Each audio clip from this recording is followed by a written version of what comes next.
மயில் அவங்க அம்மா கிட்ட, நான் சொல்கிறது உனக்கு கொஞ்சமாச்சும் புரியுதா அப்படின்னது. நான் தூக்க கலக்கத்தில் இருந்தேன், இப்போ சொல்லுடி அப்படின்னு. உனக்கு என்ன தூக்கம் தான் முக்கியம், என்னை பற்றி நீ நினைக்கிறியாம்மா அப்படின்னு அழுகுறாங்க. மாப்பிள்ளையை நீ கைக்குள்ளேயே வச்சுக்கோ அப்படின்னு அவங்க அம்மா சொல்லி கொடுக்குறாங்க. இந்த பக்கம் வந்து ராஜி வந்து கதிர்கிட்ட வந்து பேசுகிறாங்க. ஒரு கல் வந்து படிக்கட்டாக மாறிச்சு, ஒரு சாமி வந்து உள்ளே இருந்தது, இந்த கதை சொல்கிறேன் அப்படின்னு சொல்லி ராஜி சொல்கிறாங்க. உளியை தாங்கினதுனால தான் சாமியாக இருந்துச்சு, உளியை தாங்க முடியாத கல் தான் படிக்கல்லாக இருந்ததுன்னு கதிர் வந்து சொல்கிறாங்க.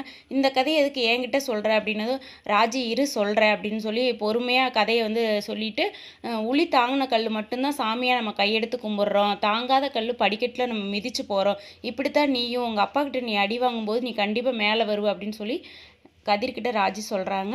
அப்புறம் ராஜியோட ஃபேமிலியை காட்டுறாங்க, அவங்க அப்பா, அவங்க சித்தப்பா பையன் எல்லாத்தையும்.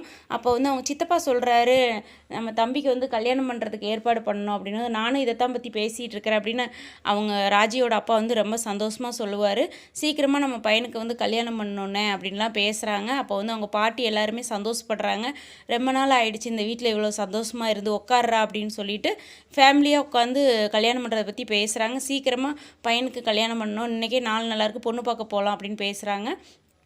கோயிலில் வந்து மீனாவை காட்டுறாங்க. அப்போ அப்பாவுக்கு பிறந்தநாள்னு அர்ச்சனை பண்ணிவிட்டு சாமி கும்பிட்டு வெளியில் வர்றாங்க. கரெக்டாக அவங்க அப்பாவும் அம்மாவும் வந்துடுறாங்க. மீனா ரொம்ப சந்தோஷப்பட்டு பேச போவாங்க. அவங்க அப்பா வந்து திட்டிடுவார்.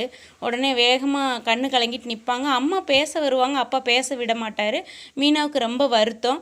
உடனே மீனாவோட ஹஸ்பண்ட் சொல்லுவார், இரு நம்ம பார்த்துட்டு போகலாம் அப்படின்னது. எதுக்கு இன்னொரு ரவுண்டு சுற்றிட்டு வந்து மறுபடியும் திட்டுவாங்க, வேண்டாம் நம்ம இந்த இடத்த விட்டு கிளம்பிடலாம் வா போகலான்ட்டு மீனா வருத்தத்தோடய கோயில் விட்டு கிளம்பிடுவாங்க.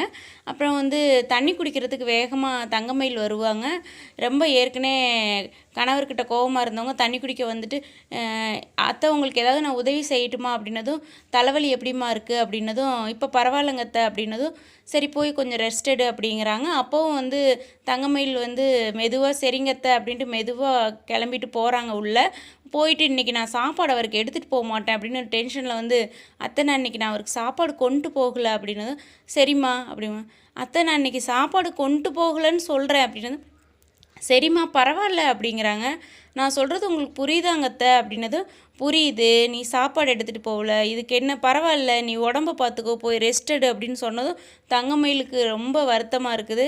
சாப்பாடெல்லாம் டெய்லி கொண்டு போக முடியாதுமா அப்படின்னதும், மாமா மேலே எனக்கு பாசம் இல்லைன்னு சொல்கிறீங்களா அப்படின்னதும் உடனே மாமியார் சொல்லுவாங்க, கேரியலெல்லாம் தூக்கிட்டு போகிற பாசம் ரொம்ப நாள் நிற்காதுமா, அவங்க வீட்டில் வந்து பொறுமையாக சாப்பிட்டோம், நீ உடம்ப பார்த்துக்கோ, போய் ரெஸ்ட் எடுப்போ அப்படின்னு சொல்லி தங்கமயில்கிட்ட சொல்லிடுவாங்க.